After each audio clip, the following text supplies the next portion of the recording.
ಅವರು ಏನೋ ಭಾಳ ಹುಚ್ಚುಚ್ಚಾಗಿ ಮಾತಾಡ್ತಾರೆ. ಲಾಯರ್ ಜಗದೀಶು ಅದು ಏನಕ್ಕೆ ಇಲ್ದಿದ್ದನ್ನೆಲ್ಲ ಮೈ ಮೇಲೆ ಹಾಕ್ಕೊಳ್ತಾರೋ ಗೊತ್ತಿಲ್ಲ ನಮಗೆ. ಅವ್ರ ಸ್ವಭಾವನೇ ಅಂಥದ್ದು. ಸುದೀಪ್ ಚೆನ್ನಾಗೇ ನಡೆಸ್ಕೊಡ್ತಾರೆ, ಆದರೆ ಸೆಲೆಕ್ಷನ್ ಸರಿ ಇಲ್ಲ ಅಂತ ನನ್ನ ಅಭಿಪ್ರಾಯ. ಸಿಕ್ಕಿದವ್ರನ್ನೆಲ್ಲ ಹಿಡ್ಕೊಂಬರೋದು. ಕನ್ನಡ ನಾಡಲ್ಲಿ ಹುಟ್ಟಿದವರು, ಕನ್ನಡದಲ್ಲಿ ಚೆನ್ನಾಗಿ ಬರ್ತಾಯಿದೆ ಬಿಗ್ ಬಾಸ್, ಚೆನ್ನಾಗಿದೆಯಪ್ಪ ಅನ್ಬೇಕು. ಇತ್ತೀಚಿನ ಎಪಿಸೋಡ್ಗಳು ಅಷ್ಟೊಂದು ಚೆನ್ನಾಗಿ ಬರ್ತಾಯಿಲ್ಲ. ಟೆಂತ್ಗಿನ ಈ ಸಾರಿ ಜಗದೀಶ್ ಎಲ್ಲ ಬಂದು ಸ್ವರ್ಗ ನರ್ಕ ಇಲ್ದಿದ್ದು ಇದು ತಲೆಹರಟೆ ಮಾತಾಡಿ ಪಬ್ಲಿಕ್ಕಿಗೆ ಸ್ವಲ್ಪ ಬೇಜಾರು ಅನ್ನಿಸ್ತದೆ ಅಂತ ನಮ್ಮ ಅನಿಸಿಕೆ. ನೋಡ್ತಿರ್ಬೋದು, ಸೀಸನ್ 10 ಕೂಡ ನೀವು ನೋಡಿರ್ತೀರಾ. ಇವಾಗ ಸೀಸನ್ 11 ಬಂದು ಸ್ವರ್ಗ ನರಕ ಅಂತ 2 ಕೂಡ ಮಾಡಿದ್ದಾರೆ. ಏನು ಡಿಫ್ರೆನ್ಸ್ ಇದೆ 10ಗೂ 11ಗೂ? ಚೆನ್ನಾಗಿ ಹೋಗ್ತಾ ಇದೆ ಬಿಗ್ ಬಾಸ್ ಅಂತ ಅನ್ಸುತ್ತಾ? ಹೋಗ್ತಾ ಇದೆ, ಚೆನ್ನಾಗಿ ನಡೆಸ್ಕೊಂಡು ಹೋಗ್ತಾರೆ, ಅದರಲ್ಲೇನಿಲ್ಲ.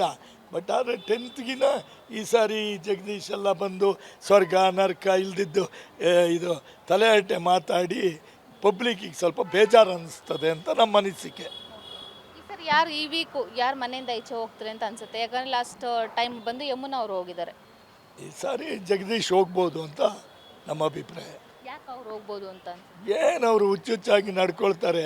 ಅವ್ರು ಇಲ್ಲಿ ಹೆಂಗೆ ಈ ಪಬ್ಲಿಕಲ್ಲಿ ಹೆಂಗೆ ನಡ್ಕೊಳ್ತಾರೋ ಹಂಗೇ ಅದೊಂದು ಮನೆ, ಅದೊಂದು ಮನೋರಂಜನೆ, ಆ ಥರ ಇಲ್ಲ ಹೆಂಗಂದ್ರೆ ಹಂಗೆ ಮಾತಾಡ್ತಾರೆ. ಅದೆಲ್ಲ ಪಬ್ಲಿಕ್ಕಿಗೆ ಇಷ್ಟ ಆಗಲ್ಲ ಅಂತ ನಮ್ಮ ಅಭಿಪ್ರಾಯ. ಹಾಗಾಗಿ ನೆಕ್ಸ್ಟ್ ವೀಕ್ ಅವರೇ ಬರ್ಬೋದು. ಹೋಗ್ಬೋದು ಅಂತ ಅಭಿಪ್ರಾಯ. ಯಾರು ಹೋಗ್ತಾರೋ ಏನೋ ಗೊತ್ತಿಲ್ಲ. ನಮ್ಗೆ ಒಟ್ಟಿನಲ್ಲಿ ಒಂದು ಮನೋರಂಜನೆ ಆದಂಥ ಒಂದು ಬಿಗ್ ಬಾಸ್ ಅಂದರೆ ಖುಷಿ ಇದೆ ರಿಯಲಿ. ಅದಕ್ಕೆ ಫಸ್ಟ್ ಹೇಳಿದೆ, ಬಿಗ್ ಬಾಸ್ ನಡೆಸೋದಕ್ಕೆ ಸುದೀಪೇ ಸೂಕ್ತವಾದ ವ್ಯಕ್ತಿ. ಚೆನ್ನಾಗಿ ನಡೆಸ್ತಾ ಇದ್ದಾರೆ. ಎಲ್ಲರೂ ಬಂದಿರೋರು ಪರವಾಗಿಲ್ಲ. ಜಗದೀಶ್ ಸ್ವಲ್ಪ ಓವರಾಗಿ ಮಾತಾಡ್ತಾರೆ, ಅದರಿಂದ ಅವರು ಈ ಸಾರಿ ಹೋಗ್ಬೋದು, ಈ ವಾರದಲ್ಲಿ ಅವರು ಔಟ್ ಆಗ್ಬೋದು ಅನ್ನೋದು ನಮ್ಮ ಅಭಿಪ್ರಾಯ. ಯಾರು ಇಷ್ಟ ನಿಮಗೆ ಈ ಸೀಸನಲ್ಲಿ ಬಿಗ್ ಬಾಸಲ್ಲಿ? ಎಲ್ಲರೂ ಇಷ್ಟ, ಕನ್ನಡಿಗರು ಎಲ್ಲರೂ ಯಾರಾದರೂ ಬರಲಿ, ಎಲ್ಲ ಚೆನ್ನಾಗಿ ಆಟ ಆಡ್ತಾ ಇದ್ದಾರೆ, ಎಲ್ಲ ಇದು ಮಾಡ್ತಾರೆ. ಈಗ ಶುರುವಾಗಿದ್ದಲ್ಲ, ನಾವೊಂದು 3-4 ಸಾರಿ ನೋಡಿದ್ದೀವಿ. ಇವಾಗ ಬಿಗ್ ಬಾಸ್ ಮನೆಯಲ್ಲಿ ನೋಡ್ತಾ ಇದ್ದೀರಾ ಅಂದರೆ ಜಗದೀಶ್ ಅವರ ಒಂದು ಆಟವನ್ನು ಕೂಡ ನೋಡ್ತಿರ್ತೀರಾ. ಏನು ಅನಿಸುತ್ತೆ ಅವ್ರು ಆಡ್ತಿರೋದು ಆಟ ಸರಿ ಅಂತ ಅನ್ಸುತ್ತಾ? ನೋಡ್ರಿ, ಒಂದೇ ಮಾತು ಹೇಳಬೇಕಂದ್ರೆ ಸುದೀಪು ಚೆನ್ನಾಗಿ ನಡೆಸ್ಕೊಡ್ತಾರೆ ಬಿಗ್ ಬಾಸು. ಅವರಿಗೆ ಅಭಿನಂದನೆ ಹೇಳೋಕ್ಕೆ ಇಷ್ಟಪಡ್ತೀನಿ. ಮತ್ತು ಬೇರೆ ಏನಂತ ಹೇಳಿದ್ರೆ ಬೇಜಾರು, ಹಿಂದಿನ ಎಪಿಸೋಡ್ ಇತ್ತಲ್ಲ, ಸ್ಟಾರ್ಟಿಂಗ್ ಬಂದಾಗ ಒಂದು 2-3-4-5 ಪರವಾಗಿಲ್ಲ, ಆಮೇಲೆಲ್ಲ ಏನೂ ಚೆನ್ನಾಗಿಲ್ಲ. ಇರೋ ವಿಚಾರ ಓಪನ್ ಆಗಿ ಹೇಳ್ತಾ ಇದ್ದೀವಿ. ಬೇಜಾರಾಗ್ತದೆ. ಯಾರೋ ಆ ಹುಚ್ಚ ವೆಂಕಟ್ ಬಂದ, ಅವನು ಬಂದ, ಇವನು ಬಂದ. ಬಿಗ್ ಬಾಸ್ ಅಷ್ಟು ಚೆನ್ನಾಗಿ ಇದು ನಡೀತಾ ಇಲ್ಲ.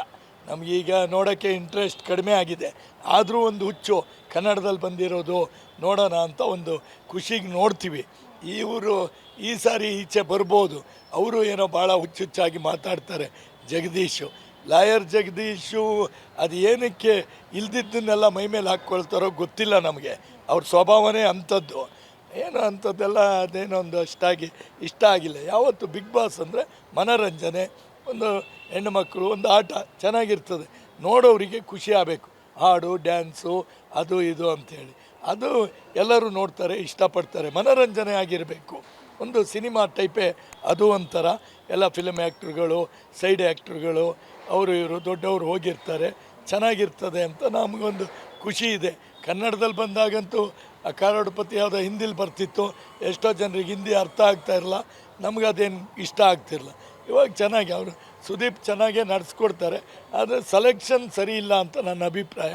ಸಿಕ್ಕಿದವ್ರನ್ನೆಲ್ಲ ಹಿಡ್ಕೊಂಬರೋದು, ಈ ಜಗದೀಶ್ ಅಂಥವ್ರನ್ನ ಅವ್ರ ಬಾಯಿಗೆ ಬಂದಂಗೆ ಹೆಣ್ಮಕ್ಳಿಗೆಲ್ಲ ಮಾತಾಡೋದು, ಅದೆಲ್ಲ ಇಲ್ಲ. ಅಲ್ಲೇನು ಆಟ ಆಡಬೇಕು, ಗೆಲ್ಲಬೇಕು. ಗೆಲ್ಲುವಂಥ ಉತ್ಸಾಹದಲ್ಲಿ ಹೋದರೆ ಖುಷಿ ಇರ್ತದೆ ಎಲ್ಲರಿಗೂ. ಯಾರೇ ಆಗಲಿ, ಯಾವ ಹೆಣ್ಮಕ್ಳು ಗೆಲ್ಲಿ, ಯಾರು ಜಗದೀಶ್ ಗೆಲ್ಲಿ, ಯಾರು ಗೆಲ್ಲಿ, ನಾವು ವೋಟರ್ಸ್ ವೋಟ್ ಮಾಡ್ತೀವಿ, ಖುಷಿಯಿಂದ ವೋಟ್ ಮಾಡ್ತೀವಿ. ಅಯ್ಯೋ ನಮ್ಮವರು, ನಮ್ಮ ಕರ್ನಾಟಕದವರು, ಕನ್ನಡದಲ್ಲಿ ಬಂದಿದೆ ಅಂತ ಒಂದು ಹೆಮ್ಮೆ ಪಟ್ಟು ಕನ್ನಡಕ್ಕೆ ನಾವು ಫಸ್ಟು ಪ್ರಾಮುಖ್ಯತೆ ಕೊಡ್ತೀವಿ. ನಾವು ಕನ್ನಡಿಗರು, ನಮ್ಮ ಭಾಷೆ ಕನ್ನಡ, ನಾವು ಕನ್ನಡ ನಾಡಲ್ಲಿ ಹುಟ್ಟಿದವರು. ಕನ್ನಡದಲ್ಲಿ ಚೆನ್ನಾಗಿ ಬರ್ತಾಯಿದೆ ಬಿಗ್ ಬಾಸ್, ಚೆನ್ನಾಗಿದೆಯಪ್ಪ ಅನ್ಬೇಕು. ಇತ್ತೀಚಿನ ಎಪಿಸೋಡ್ಗಳು ಅಷ್ಟೊಂದು ಚೆನ್ನಾಗಿ ಬರ್ತಾಯಿಲ್ಲ, ಮನೋರಂಜನೆ ಆಗಿ ಬರಬೇಕು. ಈ ಸಾರಿ ಈ ವೀಕಲ್ಲಿ 100ಕ್ಕೆ 100 ಇವರು ಔಟ್ ಆಗ್ಬೋದು. ಯಾರು ನಮ್ಮ ಜಗದೀಶ್ ಅವರು ಔಟ್ ಆಗೋ ಚಾನ್ಸಸ್ ಇದೆ. Beat plus Karnataka.